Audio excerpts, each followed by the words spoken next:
ایک عظیم اور عظیم شخصیت، علمی شخصیت ہمارے درمیان موجود ہیں، جن کا تعارف یہ ہے کہ ہمارے اس پاک سرزمین کی ایک عظیم روحانی شخصیت، صوفیت کی دنیا کے ایک بادشاہ بابا ظہیر شاہ صاحب تاجی رحمۃ اللہ تعالیٰ علیہ، جو اپنے وقت میں جن کو محی الدین ابن عربی رحمۃ اللہ تعالیٰ علیہ کے نام سے یاد کیا جاتا ہے، جنہوں نے محی الدین ابن عربی رحمۃ اللہ تعالیٰ کی کتب کا ترجمہ بھی فرمایا۔ آپ وحدت الوجود کے ایک بہت عظیم عالم تھے، آپ کا مشرف یہی تھا۔ ہمارے درمیان ایک عظیم شخصیت موجود ہے، ہمارے اس کراچی شہر کے اندر ایک عظیم ادارہ، علمی ادارہ انوار القرآن، وہاں سے حضرت کا تعلق ہے، اور وہاں کے تقریباً جتنے بھی اساتذہ ہیں وہ حضرت کے شاگرد ہیں، آپ اساتذہ ہیں۔ آپ کا تعارف یہ کہ آپ کو بابا ظہیر شاہ صاحب تاجی رحمۃ اللہ تعالیٰ علیہ کی قربت اور صحبت بھی حاصل رہی ہے، ظاہری علوم سے بھی بہور ہیں، اور ایسے ولی کامل بزرگ ہستی کی صحبت میں بیٹھ کر باطنی علوم سے بھی بہور ہیں۔ میری مراد جناب محترم حضرت علامہ و مولانا آصف حسین انصاری صاحب دامت برکاتہ العالیہ سے گزارش کرتا ہوں آپ تشریف لائیں اور اپنا اظہار خیال کریں۔ بسم اللہ الرحمن الرحیم، الحمد للہ رب العالمین، والصلاة والسلام علی سید الانبیاء والمرسلین، خاتم النبیین رحمۃ للعالمین، سیدنا و مولانا محمد صلی اللہ علیہ وسلم وعلی آلہ واصحابہ واتباعہ اجمعین الی یوم الدین۔ اما بعد، کل نفس ذائقۃ الموت۔ یقیناً یہ وہ خانقاہ ہے کہ جہاں علم اور تصوف دونوں کی جلوہ افرینی نظر آتی ہے، اور جیسا کہ آپ نے سنا ہوگا حضرت امام مالک اور دیگر اکابرین نے جو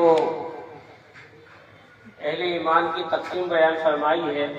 وہ 3 قسم بیان فرمائی۔ مثلا فرمایا من تفقہ ولم یتصوف، جس نے علم تو حاصل کیا، فقہ سمجھ بوجھ حاصل کی، لیکن تصوف کو اختیار نہیں کیا، تو فرمایا فقط تفسق، تو قریب ہے کہ وہ فاسق ہو گیا۔ جس نے علم حاصل کیا، حالانکہ احادیث ہم دیکھتے ہیں کہ علم حاصل کرنے والوں میں بڑے مرتبے ہیں۔ اللہ تبارک و تعالیٰ کے حبیب کریم ہمارے آقا مولا حضرت محمد مصطفیٰ صلی اللہ علیہ وسلم نے فرمایا کہ علماء کے قلم کی روشنائی میزان محشر میں شہیدوں کے لہو پر بھاری رہے گی۔ شہیدوں کا لہو کے ساتھ جب تولا جائے گا علماء کے قلم کی روشنائی کو، تو وہ علماء کے قلم کی روشنائی بھاری رہے گی اور شہیدوں کا لہو اس کے مقابلے میں ہلکا رہے گا۔ اسی طرح فرمایا کہ علماء جو اہل علم ہوتے ہیں ان کی نیند عابدوں کی عبادت اور ریاضت پر بھاری ہوتی ہے۔ اسی طرح فرمایا کہ ایک عالم برحق 1000 شیطانوں پر جو ہے وہ بھاری رہتا ہے، یعنی ایک عالم کی موجودگی شیطانوں کے لیے راہ فرار کی حیثیت رکھتی ہے۔ تو حضرت امام مالک فرماتے ہیں لیکن اگر علم حاصل کیا اور تصوف سے دور رہے، تصوف کو اختیار نہ کیا، تو فقط تفسق، تو وہ فاسق ہو گیا۔ اسی طرح فرمایا کہ جس نے تصوف اختیار کیا، من تصوف ولم یتفقہ، لیکن علم حاصل نہیں کیا، فرمایا فقط تزندق، زندیق ہو گیا، کیونکہ اس کا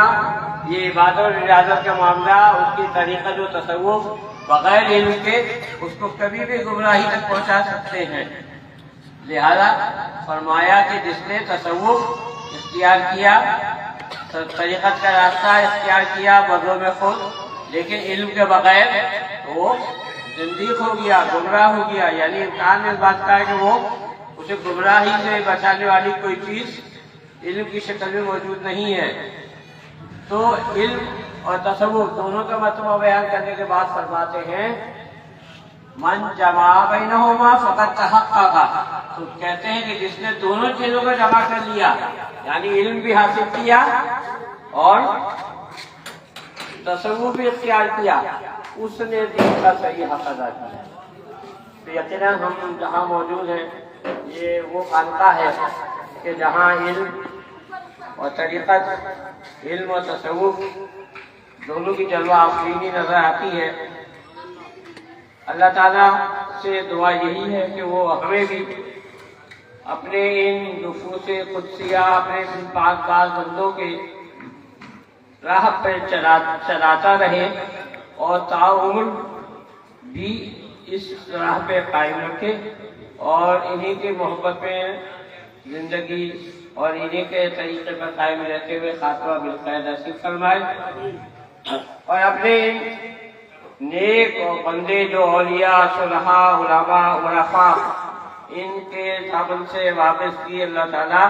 ہمیں تعمر اور مرنے کے بعد بھی نصیب فرمائے۔ آخر دعوانا الحمدللہ رب العالمین۔